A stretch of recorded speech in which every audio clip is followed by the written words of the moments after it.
Come on, get in there. Top 8, last 16, here we come. Come on, you Villa boys. What a win. We definitely don't make it easy for ourselves, do we? This is your match reaction. I thought I'd jump on live. Aston Villa 4, Celtic 2. What a game. What a night.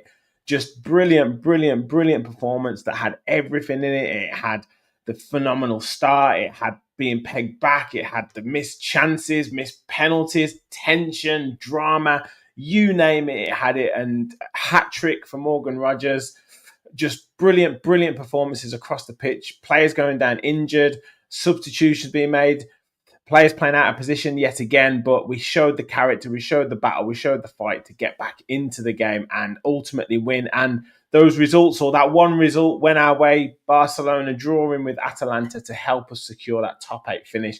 Make sure you smash the like button and hit the subscribe button. We're marching on to 6,000 subscribers on the road to 10K. If you can't hit the like button tonight, I don't know what you can do. I don't know when you are going to do it, so make sure you hit the like. Subscribe if you're new to the channel. I've got George joining me soon, I am sure. He promised me he's coming on. Let me just get into the comments straight away, though. Cloudy with a chance of reform says, get in there, Rich. Watkins, Duran stuff aside, we did it. Thrilled for the boys. Made hard work of it, though, as usual. Who do we play? We'll get into that in a bit. We will get into that in a bit. Junior says, we've only one defender in the side. We played well. Ollie left a hat-trick out there, but well done, Morgan. Richie, yes, yo, up the Villa. Luke says, most Villa game in history, but absolutely unreal achievement to be in the last 16 of the Champions League. Morgan Rogers has deserved that all season. He bullied their midfield tonight up the Villa. Just watching the goal show, going to be a good one. Yes, I can't wait to watch the highlights. Smash those likes, as we've said there. And the conductor, yes, unfortunately, I wasn't in the crowd today to do it, but next time I'm there, I will certainly be. Where else are we? Blood pressure was high. Absolutely, absolutely. It had everything in that match. Everything in that match. Never witnessed someone go through every emotion in 90 minutes. Exactly. Honestly, I just couldn't believe it. I could not believe what they're putting us through. Mark, great stuff, mate. Nerves shredded once again up the Villa. Yeah, mate. Honestly, I could. I don't know what was going on at all game. It was just absolutely crazy. Junior boys controlled the game. Can't moan too much with a makeshift defence. Bogard played well. Yeah, we'll get into some of the performances as well. We're 2-0 up at 30 minutes. Stepped out thinking Villa had it in the bag. We're shocked to see the score at 2-2. 10 minutes later, absolute bonkers. Yeah, we're going to get into that. Great win to Stephen.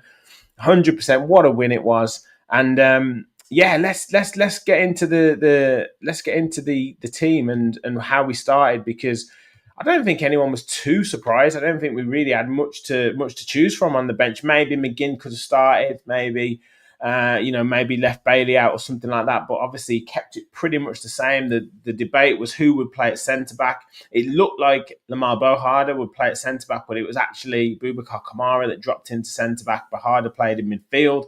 Martinez obviously in goal, Cash, Konsa, Luca Dean at left back, Ramsey, Tielemans, and Bailey and Rogers and Watkins up front.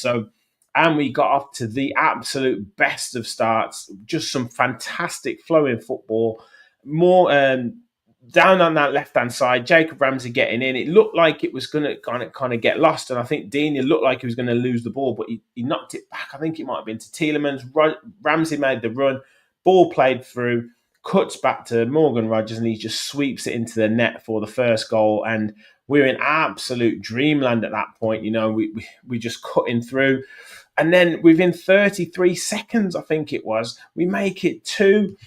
Ball goes into Ollie Watkins. He shows, he gets on the half turn, plays a lovely inch-perfect pass into Morgan Rogers. He's outside the box. He just has a swipe at it, smashes it, takes a deflection off Scales into the top corner, and we are absolutely buzzing at this point. 2-0 up inside 5 minutes. I don't think we could have asked for a better start, George. I mean, we were in absolute dreamland at this point, mate. Hello, Rich. Yeah, mate. Well, what a day and what a night we've had here. Oh, my God. I can't get my head around that game, to be fair. I mean, we know how to make it hard for ourselves, don't we? But yeah, again, at least we give everyone their money's worth, mate. And what an occasion. And, in a way, what a performance. I mean, some of the attacking play tonight was out of this world, wasn't it? But again, we've got to try our best to lose like we always do. Yeah, I mean, I guess like you start as we did, phenomenal start out of the blocks. It's almost really difficult to like, what do you do from that point? Do you like keep going? And we probably did have chances to make it 3-0.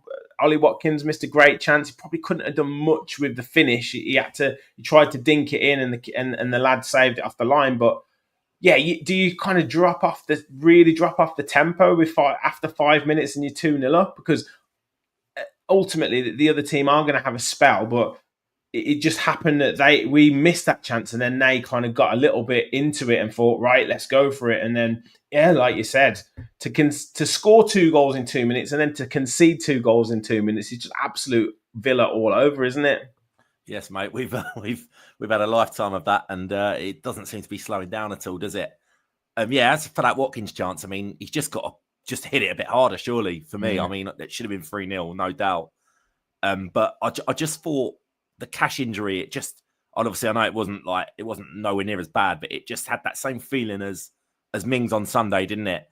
It was just another disruption to the back four, and another early injury, another first half injury, and I thought we reacted really, really bad to it, to be fair. And I thought Unai really should have just brought Costa on and just done a simple like for like substitution. Because I think like the young kid Bogard was having a good game in midfield there. He was. And he started the season at right back, didn't he? And it didn't go too well. And I just think that unsettled everything for a little while, and it was a little bit unnecessary. But eventually we did find our feet, and McGinn was the sub. McGinn had a nightmare for the first quarter of an hour when he come on. But to be fair to McGinn, once he found his feet, he was very good there tonight. But I don't know. No disrespect to Celtic, they play really well tonight and took their chances. But honestly, I thought we could have had about 7 there tonight. We just got to just make things easier for ourselves and stop dragging everything out. Yeah, it was. We did stretch the pitch, and you could see the gaps in the midfield, which were to our benefit. And you've said this quite a bit all season. A lot of the time it's to our benefit because players like Morgan Rogers and Jacob Ramsey now is finding some fitness. We'll talk some individual performances in a second. But because they love to run with the ball, they can get good ground. We have to stretch the pitch because once they get flowing, they're so difficult to stop. However, when we give the ball away, it then gives space to the opposition because then they have that space to run into, or they have that space to play in behind us or whatever. And that's kind of where we got caught. We're getting caught sometimes in that transition, aren't we? Where, I feel like, I don't even know if it would be Louise, but I think Onana would potentially be that player who could cover the ground, but he's not fit. He hasn't been fit enough for long enough. Do you know what I mean? Like to shut off that space quick, a bit like what Rodri does, obviously, for City. If you had like Onana and Kamara consistently fit in there, I think you could afford to play that stretch game because we would just cover the ground so quickly, or they would shut it off so quickly because they're quite physical and quite quick. Whereas at the minute, it's like it is so stretched, and these teams like Celtic, we create loads of chances, but they always seem to be in the game, didn't they? Yeah, exactly. I mean, I've been saying it, Rich, since the opening day of the season at West Ham.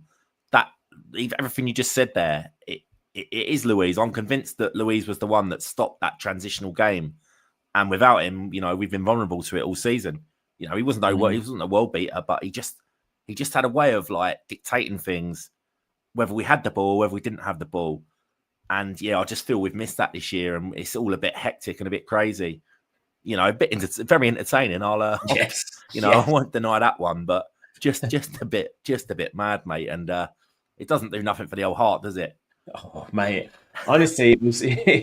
I know we conceding those 2 goals so quickly, and we'll, like I say, it's all positive, but the one slight negative, yes, we did go off our game a bit, and I think it was, McGinn trying to get used to the pace of the game, and then Bohard, who's playing well, moving to a different position, etc., all that sort of stuff, took us a bit of time. They pounced on that, but the ease at which we let crosses into the box, and simple crosses at that, is so concerning. And it's not just this game. Like, teams are just getting chances. I know we scored a couple of crosses that were that, and obviously you take advantage of it. But it just seems that every other team that plays against us just literally has a cross, and the defender, the striker, is right in front of the goal to score.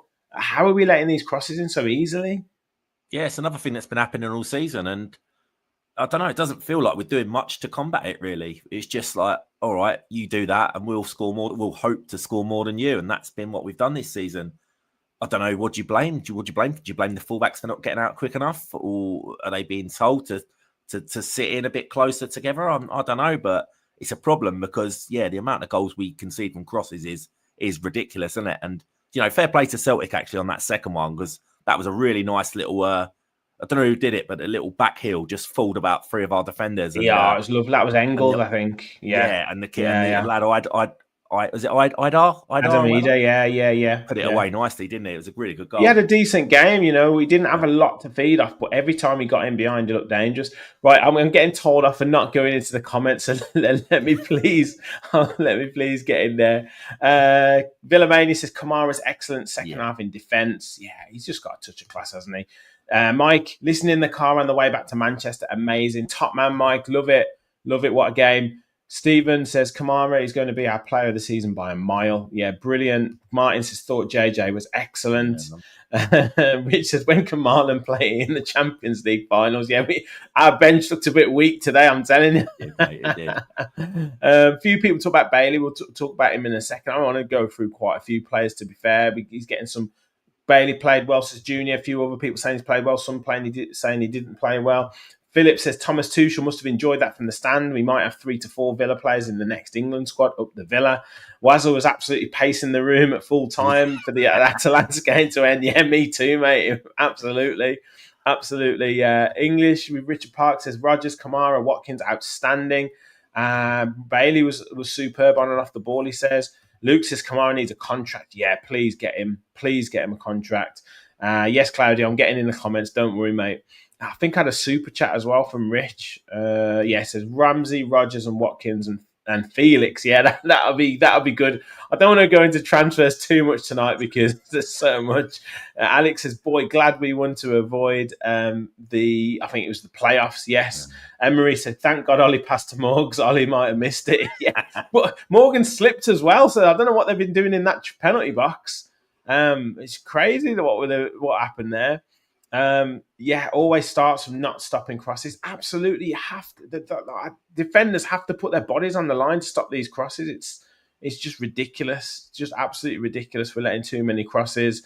Gary says it's Felix' last chance, Saudi bound. If not, we need a centre back first, 100%.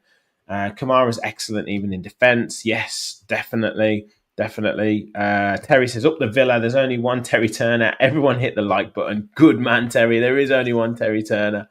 And like I say, so I'll leave it to you, mate. Who do you want to single out first in terms of performance? Because, like you say, it was such a pulsating game. Like that second half was just relentless. With so many chances, there were so many players that kind of took it in turns to have their moment.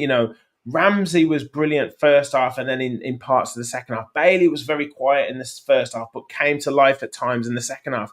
Watkins, we talked about his speed, endurance, and I thought that last 25 minutes, he absolutely tore that Aston Trusty to shreds just because he kept getting into the game. McGinn grew into that game. We talked about Kamara. So yeah, who do you want to start with to kind of single out and talk about?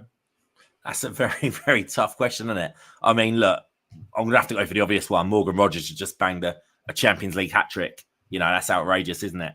All these years of not being nowhere near the Champions League, and he just comes in and bangs a hat-trick. The guy was in the Championship 12 months ago, or, not 15 months ago or whatever. You've got to give him on the plaudits tonight, haven't you? What a great attacking performance from him. He just, I don't know, he just gliding, wasn't he, today? The amount of times he gets it, he just gets it and goes, doesn't he? And defenders, he puts defenders under pressure, just running at them. And they couldn't really live with him. And yeah, fair play, mate. He was fantastic, and I'm really, really pleased for him. Yeah, he was brilliant. Yes. Credo. Rogers says Rich. Rogers and Ramsey tonight linked up really well. That's what we've wanted, isn't it? That's what we've wanted all season. Wester says Rogers worth north of 70 million. I reckon such a mad player can be world class and non-league level all in the same game. Absolutely true. Today he was 85 minutes world class. To be fair, Rogers has got to be worth 40 plus now. And yeah, Rogers was a juggernaut, says Luke. It was like children grabbing into their dad's leg and getting dragged. Yeah, there were so many times where you thought he was going to lose the ball. He just turned. He just does a little bit of skill, or he just gets past that first tackle, whether it's bundled through, and then he's got that space to run into. And what was good about him today is generally, I'd say sort of 3 out of 5, 7 out of 10, the passes went to the player who was running with the ball. He slipped Watkins in a few times. He played Bailey in, and there was one ball from Bailey what was probably the pass of the match that got him through, and then I think it was Schmeichel made a great save. But yeah, Rogers he went, and I don't know if he maybe did this to conserve a bit of energy, but he went quiet for about 15-20 minutes that second half. But then the back end of the second half, he just stepped up, and they just couldn't handle him again. But yeah, hat-trick in the Champions League is unreal, and watching it and doing that in front of Thomas Tuchel, he must have been like, "This, who is this player? Like, he is unbelievable." Yeah, exactly, mate. I'd imagine he wasn't far away anyway from the England squad, but yeah, we've got a lot of good attacking players in this country. But Morgan Rogers is throwing his hat into the ring, isn't he, to sort of get a bit of to sort of say, come and have a look at me. And I don't think it'd be too long before he's he's already made his debut, hasn't he? Yeah, so I can see him sort of getting closer and closer to maybe getting a regular spot for England. Yeah, fantastic tonight. Yeah, it was brilliant. Absolutely brilliant. And yeah, just fantastic performance, and felt so happy for him to, I think that first goal, I really loved that first goal because, like you said, it was Ramsey and Rogers linking together, and I love those kind of finishes where the ball comes in and you sweep it into the net. Like it's so nice to, how we kind of set that up. And the guy who set him up, Jacob Ramsey, again had a fantastic first half, then maybe quieten down a bit and then pick back up again. But he seems like he's got that running with the ball ability. There was a moment in the first half where I think the ball went over the top and he headed it on, and it looked like the player was going to catch up with him, but it seemed like he's got that old pace back, where I thought Ramsey's faster dribbling with the ball than he is almost running without the ball. And he seems to have that again, and that's what we've got to keep with him, because he is such a dangerous player, like running with the ball. Yeah, for sure. Yeah, he was great tonight, Ramsey. Probably his best performance of the season. Sometimes you wonder, is it the quality of the defense that he's running at? Because sometimes he doesn't look as good, does he? He's trying the same sort of things, but it just doesn't come off. But maybe this was a weaker defense, or maybe he just had a good night. But yeah, again, tortured Celtic throughout there, and them two, when they're on song and got that little link up, they'll be a threat against most sides. We just need that little bit more level of consistency from the pair of them. Yeah, 100%. Peter said Rogers never scored 2 goals in one match in his senior career. Today he scored 3. So we'll talk Watkins in a second as well. But yeah, I mean, let's say Ramsey was great, and Celtic never seemed to be able to handle those two, particularly getting the ball in the half space on the half turn and then allowing them to run. There was times where even Ramsey was picking the ball up sort of 25 yards from his own goal, man really tight to him, and he was able to roll them, and then as soon as he rolled them, he was gone. And that was perfect as well. Whereas I think in the Premier League, Ramsey doesn't necessarily get away with that all the time. No. Yeah. Completely agree, mate. I just wonder whether they've done their homework as much as the Premier League managers do, because they were afforded a little bit too much space there tonight, weren't they? Definitely. Credo says JJ definitely the best game of the season. JJ and Morgs are the Danger Brothers. Yeah, definitely, definitely. Guys, we have nearly 450 watching on X and on YouTube. Phenomenal numbers. Thank you so much for jumping on and reliving this game with us. Hit the like button if you're on YouTube. Hit the subscribe button as well. Help us on the road to 6K. And if you're on X, spread the word. Hit the retweet button. Hit the like button. Follow Fowler Legend. Follow Villa Park Pod. Help us continue spreading the word of the channel. The energy tonight was fantastic, says Emery's Kingdom on X, compared to some games we've played. Yeah, it just had that special atmosphere about it, and it was almost like it kind of needed to be a bit sort of frantic. It needed to be a bit frenetic because I think the players kind of needed that performance and needed that just like let's just go and attack. Yeah, and the way that the format of this Champions League is on this last game night, I imagine like probably 10 out of the 16 games were like that today. It was, or 10 out of the 18 games so were like that because so many teams had a chance to get through. So many teams maybe thought, oh, we can relax, we can play our game. And this is the kind of quality football that I suppose that they wanted. Mate, it's fantastic. You know, obviously it's our first venture into the Champions League, but obviously we're all watch from afar, don't we? And this new format has just absolutely invigorated it for me. You know, I'm not sure the big boys will all agree with that because they've not had their comfy groups where they know they're through after about 4 games. But the way they've done this now, there's jeopardy on all of them, isn't there? You can't just think we've done the job now and take the foot off the gas because you know this has literally gone through to the last game, and you know, as you said, loads of games tonight with loads on it. You know, I'm trying to watch the game, trying to go on the group chat with us, trying to look at the results. I'm trying to look at my bets. And, you know, you're like, I'm just knackered, mate. When they got the 2-2, I almost combusted. I was like, how much more can happen today? Like, my brain has had enough. Well, Steve 24/7 said we dropped to 15th mid-game. We were 6th at one point. We were 6th and cruising with like 10 minutes of the game gone. Then all of a sudden we go down to 13th and we're sitting in 13th for ages. And I'm saying, oh, we're going to play Brest, and then all the jokes were coming in. Then it was like we couldn't play Celtic again. And then all of a sudden, yeah, exactly. and then we end up getting obviously getting back up to 7th, and then someone else starts winning. Lille start winning 6-1, and then Atalanta get the goal back, and we're sitting there watching this phone, like thinking, "Bloody hell, come on, like blow the whistle!" And and it just, as I say, that's I'm sure that's what they wanted, and that's the drama you want, isn't it? Yeah, of course. I think there was a lot of times in the old Champions League format. Yes, you had teams that were getting into it. Yes, you had the odd sort of shock result, but most of the time, the big teams could. By the time it got to the last game round, there was probably one group that had stuff riding on it. All the others, they knew that they were already through. So this is fantastic, and I think lots of people talking about it in the comments. Rod said he agrees. The new format's brilliant. I think someone said the 16 out of the 18 games had something riding on him. Aurelio Gomez says there. So yeah, absolutely fantastic. Absolutely fantastic.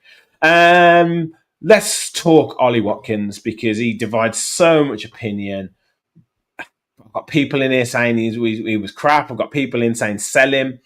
He got the key goal to get us back to 3-2.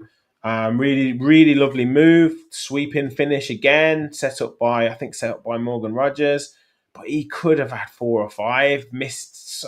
So unfortunate with the penalty. He slips. And people saying it's maybe poor technique. At the end, he's still chasing down the defender. He causes the havoc to make the goal, to make the goal for Rodgers. I mean, what do we do with this guy? Like he's so good, yet he's so infuriating at the same time.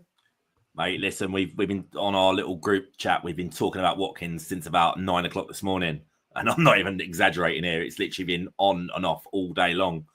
Watkins showed everything Watkins is tonight, didn't he? He was brilliant. He was terrible. He was involved. He wasn't involved. He then slips over and stacks it and misses a penalty, when we could finish the game. That's one of them, mate, to be fair. That could have been anyone that happened to. Yeah, but you can't blame that. Unlucky it was Watkins. But as I used to say about when we had Tammy Abraham, like in the Championship, we used to feel similar vibes about him. And I think that was, but he used to miss a load of chances, but he got a load of chances. And it was that quality of getting the chances that people used to overlook. They used to think, oh, he's missed. But he then banged 26 goals in a season. So how many chances is he creating for himself, being on the end of, he's just involved, as is Watkins. And, you've just got to weigh up the good and the bad, mate. And as you say, he scored the goal. He's then assisted Rodgers for his hat trick at the end. He's worked that Celtic defence absolutely tirelessly all night. It's just what it is, mate. We've had this player for 4 or 5 years. This is Ollie Watkins, but no one's going to tell me he doesn't put it all in for the Villa every week. And if he deserves every bit of success he gets, mate. And good luck to him. We take the bait rough with a smooth, didn't you? Yeah, if Arsenal are prepared to bid for 60 million for him and potentially put on a higher bid for him, what does that tell you about how he's rated across the Premier League? Of course it is, mate. It's always me and you that have said this, Rich, on here. You can keep looking at him. Oh, he missed this one. He missed that one. He missed that one. But he's still banging in 14, 15 goals a season. And I agree with everything you said the other day on here. He would probably get in most of the other top teams, the teams that are better than us. He would start for them, let alone Villa. So you should be grateful for what we've got rather than sort of just keep mugging him off all the time and criticising. Because if he does, I don't think he's going.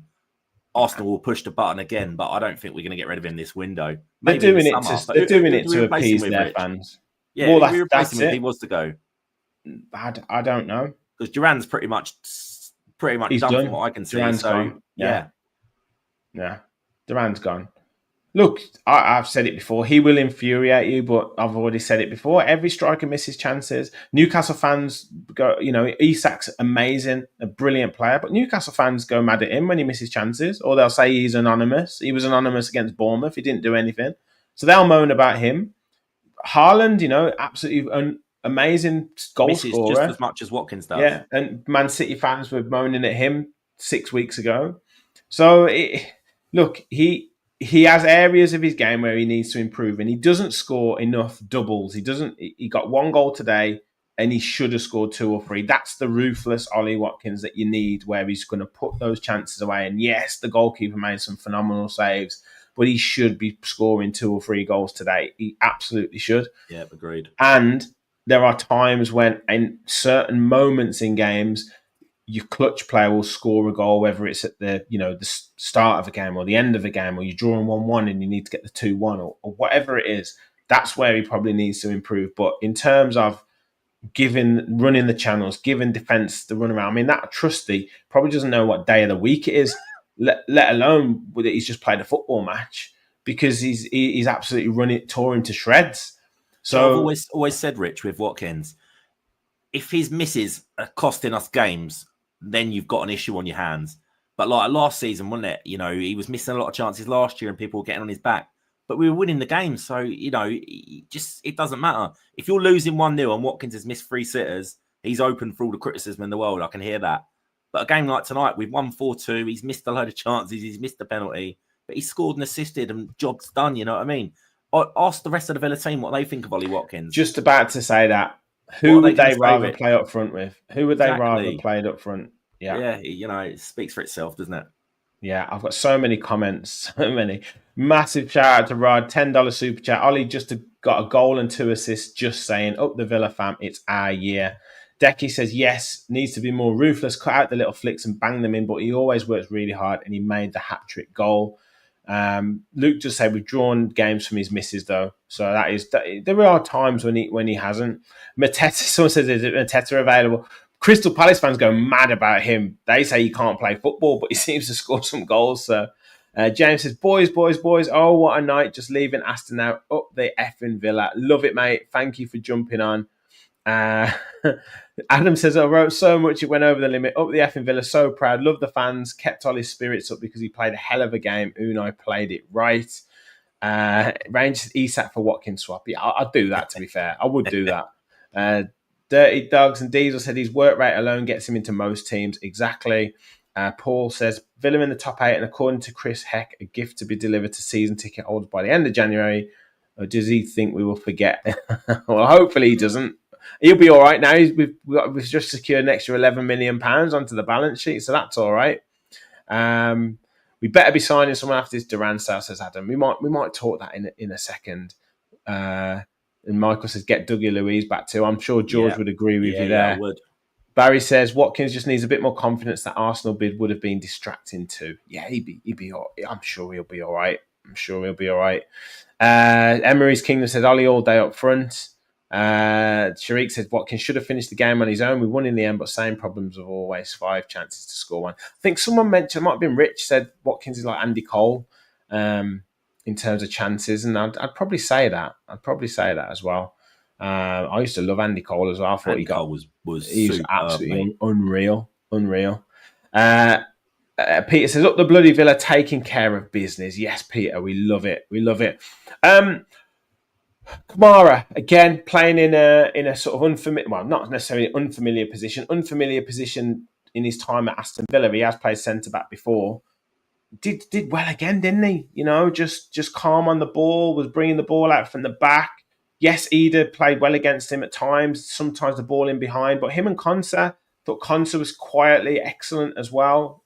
That was, they needed a good performance, and they, apart from, a couple of moments in that first half, I thought they did pretty well.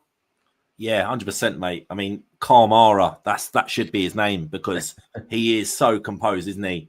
What a great player we've got there, and we're so much better now that, since when he had his injury and he was the long layoff, we really missed him. And, he's moved back to centre-back tonight, which I kind of did call up the last preview we did. I said he'd probably be the best option to go back there rather than like Luca Dean, like we tried Sunday. Yeah, he was brilliant, mate.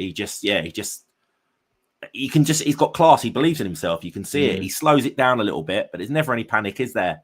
And he gets himself out of trouble, whether it's a little turn, moves himself away. He's just a really good player. And yeah, him and Konza, that weren't bad, was it, to be fair? All right, we conceded a couple of goals, quick moves, but I don't think you'd be blaming Kamar for either of those goals. And I know I'm one to whinge about wages and constantly worry about FFP and PSR, but you pay that geezer what he wants and you extend his deal, because that's our best player without any question of a doubt. 100%. We've got to get him a contract ASAP, as Rich says there. Absolutely get him on that new contract. McGinn, great for him to get on and play against Celtic, and second half in particular. I mean, the work he put in for the Ollie Watkins goal, I know it was Rodgers that turned on the edge box. It almost came from a mistake from Luca Dean, and then Kamar was calm, played it to Morgan Rodgers. Morgan Rodgers does his little turn and plays it and gets through, plays a lovely ball to McGinn. He runs and tackle and sort of rides a challenge from McGregor, plays it through. But that second half, McGinn really did sort of get used to the pace of the game and gave us that driving force that we know he can. Yeah, he did. I mean, as I said before, he started the game not so well. It was like a bit like rabbit in the headlights early on, wasn't he? But he found his feet, and I think do you know what? If I was in McGinn's head, I think he just thought, do not let this occasion pass me by tonight. This is the game. This is my game. I'm playing against the team I've supported since I was a boy, nearly signed for. He's come straight on, and the first Celtic goal. We wouldn't say it's his fault, but he's involved in it, isn't he? And I think he just thought to himself, do you know what? I'm not having this tonight. I'm gonna make it happen. And he did, didn't he? Just does what McGinn does. Gets about the field like a little badger. Just gets involved, doesn't he? Tackling everything, just pace, desire. That's the real word that I'd describe. Just had the desire, mate. And he was an engine man in there tonight. Yeah, I was actually really happy with Boharder as well. And David said that he had a good game.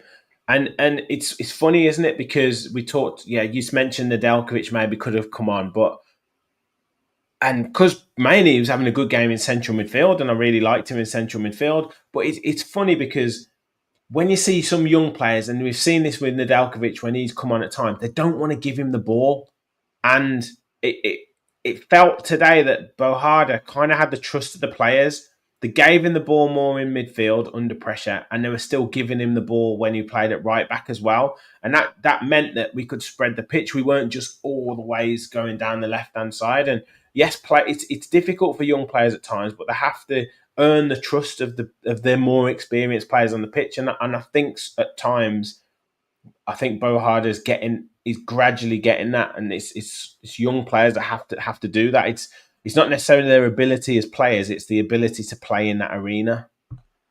Yeah, it does seem that way, doesn't it? And whenever anyone seems to come in, the lads, it's almost like they give them a bit of a hard time, isn't it, for the first few games? I mean, Philogene obviously departed now off to Ipswich, but they weren't passing to him for no love or money, was they? No. And Bogard, is it? As far as I know, it's still Bogard. Everyone seems to have changed his name this last week. But I think it's Boharder. I think is it? But he's not. Is he not Winston Bogard's nephew? And he wasn't called Boharder, was he? I just think that's how you meant to pronounce it. But it is what it is. Well, I'm sorry. Potato. I'm going to have to ignore that. For me, he's Bogard. Okay. So he obviously come in central midfield the other week and had a really good game, didn't he? Was it Arsenal win it? As he come on as a sub? Mm. And I guess you just have to earn your stripes in the team. Mm-hmm. And I think that game would have done him like a world of good, just for his own confidence. And he kind of looks like he belongs now, doesn't he? He's obviously not a first team regular by any means, but I think like there was probably a loan in the offing for him. And I would say now Emery will be looking, thinking, do you know what? With the amount of injuries we're getting now, we can use this guy around, and I think he'd be staying. Yeah. Rob said you only learn to fight on the battlefield. Boharder will have learned so much in the last few weeks. Yes, absolutely. We'll talk about who we face in a second and kind of what it means finishing top 8. But how much we've talked about this Champions League hangover. We've got Wolves on Saturday after such a big game tonight. How do you think they go into that? Because I think it was Sharik said we can't play like that, in terms of defence against Wolves, because it's Premier League and all that kind of stuff. They will punish us. But will they be buzzing after this? Will they be tired? Like what? How do you see it? Because we're probably going to be pretty much playing the same team. I know Marlon might be back in, and maybe Garcia might get his first start, but ultimately we won't have much of a different side. No, mate, it's been the same all season, hasn't it? And unfortunately, we haven't reacted well to bar 1. We haven't won any of the games after Champions League, and we need to really seriously knock that on the head, because we're not in the business end yet, but we're heading towards that. If we want to sort of get European competition again this season, we've got to start with we should have won Sunday, and we need to win again Saturday, and it's a big local derby. Wolves fighting for their lives, trying to get out of the relegation scrap. It's a place we generally don't do great at. We've had a few draws there, but I can remember like maybe one win there in about the last 6-7 years. Remember Al Ghazi scoring a penalty in that's the one season. Rich. Yeah. So you've just we've done the business now tonight. We're through. We've avoided the shark fest in the playoffs. So their boys should be buzzing there. And Saturday we've just got to go again, haven't we? If he has to refresh it a little bit. I mean, as he said, like how long they expecting Mings to be out for? He was close, wasn't he? I don't know if he was just. I can't see him being fit for Saturday. I can't see it. I can see him being fit for Tottenham if we need him for that game, but I can't see him being fit for Saturday. But you never know. No, we might get Disassi in. We might get Disassi in, and he comes straight in. That's a bit complicated, that move, though, isn't it? Because this has been a mad old week for transfer speculation, and I'm not really one for that, but you can't really get away from it at the moment, can you? Sky Sports today what I've heard is Sports TV, isn't it? Yeah, what I've heard is that we've agreed the loan fee for Disassi, which is 4 million. That's just a straight loan. So you'd assume that he could come sign tomorrow and be ready be in for Saturday. Be a hell of a game to bring him into, mind. And then I guess Duran's got his medical tomorrow in London ahead of a 75 million euro move, which could be up to 90 million if everything's added in. And then I wonder what them add-ons are, Rich. Goals, appearances. I imagine might be some sort of sell-on clause as well if he moves on. I mean, a couple of years in Saudi, he earns all his money, he goes back to play in Spain or somewhere, he'll be fine, won't he? So that's that. And then I guess you're putting down 30, 40 million on Felix or something. So I'd imagine that something like that happens. Although I've heard Asensio as well, 20-30 million deal as well that could be done. So there's a few there that could be done, but whether those are done by Friday or Saturday, or Friday to be able to play on Saturday, I don't think so. But I think Disasi's probably done. Yeah, as I say, if he is, then we'll wait and see. But I would go stick with what we've started with tonight. Kamara has proved there tonight he can play at the back confidently, and Bogard started very well in the midfield. So if Onana's still going to be out, then I'd just go again with him. If he's not played loads this season, so he shouldn't really be getting worn out, should he? Yeah, exactly. Luke says, win the Champions League and get auto qualification next year. That's what we've got to go for, mate. Absolutely. So on that, just to finish up, we face one of Atalanta, Dortmund, Sporting, or Club Brugge in the round of 16. So who are you fancying out of those 4 teams, George? Well, I'll say for starters, mate, that's not a bad selection of teams. It could have been a lot worse for us. Imagine if we'd have gone into them playoffs. Jesus, the teams that are in that, wow, it's such a relief to have got through. And we deserve to get through because we spent about 75% of this Champions League in that top 8. So absolutely would have been disappointing to miss out. But I'm concerned still about our away performances in Europe, which tells me I don't want to go to Dortmund really because there's not that atmosphere. I don't think they're that great as a team anymore, but you go to Dortmund, like we went there in pre-season, didn't we? I don't think we can live with that myself, and we'll probably get overrun. And in one leg, you could probably lose the tie, regardless of what happens at Villa Park. So I write them off, and I don't fancy Atalanta either. I just think they're a really, really good side, quick. Just, they've won the Europa League last year, tore Liverpool a new one. I think they might have beaten Man United. They got a draw tonight in Barcelona. I know Barcelona were already through, but they've got the eye of the tiger, Atalanta. Yeah. And it's one of them teams where, because they haven't got the big reputation, they go under the radar a little bit. And I think teams underestimate them, and they shouldn't. So no, I think even if you got a decent result away from home, they would probably beat us. They would have a good chance of beating us at Villa Park, as do a lot of Italian teams.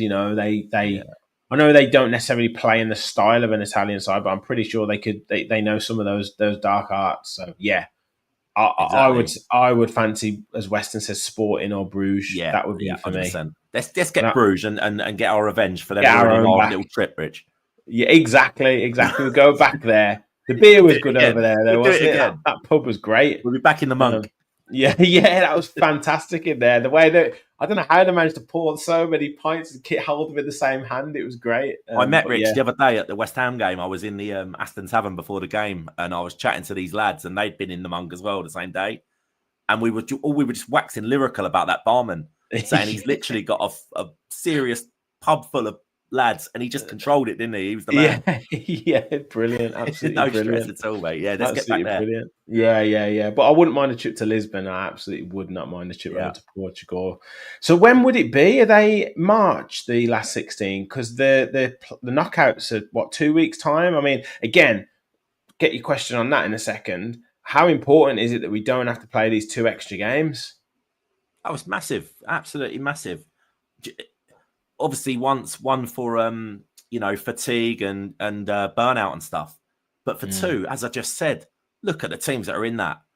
As I said on our group chat earlier, that is literally a swimming pool full of sharks that have just been chilling out so far. But we're getting to like the business end of the competition, and you've got teams in there that Real Madrid down there, Bayern Munich, Juventus, PSG, Man City have scraped in there. One of them, as rubbish as all of them have been through this group stage, I'll have good money with you now. Well, Liverpool might win it, but one of them have got a great chance out of the teams I've just selected. So that says it all for me, mate. We do not want to be in them playoffs. For a spectacle of a game, maybe you'd want that, but if you're looking to progress, mate, you don't want to be in there. So yeah, fantastic. Yeah, brilliant. Paul says the top 8 of the home leg second is either the 11th or 12th of March. And then I believe Adam says it's March the 3rd. So I guess the away leg would be that around that date as well. So 3rd and then 11th or 12th, I'd say. So that'll be interesting. That'll be really good. Just to finish up, guys, please do smash that like button, hit the subscribe button as well. We've got nearly 600 involved in this match reaction show. Fantastic. Thank you so much for joining us. Thank you so much for your support. On a night like this, amazing stuff. So please do hit that like button and do subscribe if you're new to the channel. Who gets your man of the match tonight, George? Well, it's out of three, isn't it? It's either Rodgers, it's either Kamara, or it's either Ramsey. I normally like to go against the grain, but do you know what? He's just scored a Champions League hat trick, Rich. I don't think that can be sort of sniffed at, can it? So you've got to be giving it to Morgan Rodgers, mate. And what a great night he's had, and that want to go down in history books. He'll be one of them in like 15 years, mate, as a pundit, and if he like scored a Champions League hat trick underneath his name, you know. So it's a moment he's never going to forget. And Morgan Rodgers, mate, for me. Yeah, Gazza does make a great point. Kasper Schmeichel, and he said Peter Schmeichel. That'd have been interesting. Kasper Schmeichel was brilliant in goal, especially that second half. I mean, there's some of the saves he made. It's like that handball style, isn't he? Where he just makes himself so big, just gets something on the one-on-ones. I mean, I wonder where he learned that from, Rich. Yeah, exactly. The Watkins one off the corner of his leg. The Morgan Rodgers one. Just so many save after save after save, just unbelievable. So yeah, shout out for Kasper Schmeichel, and that Kuhn was good on the right hand side. He was quick, wasn't he? And he gave Dina a tough game at times, so he wasn't bad at all. Rogers says Gaza. Hans says Gaza.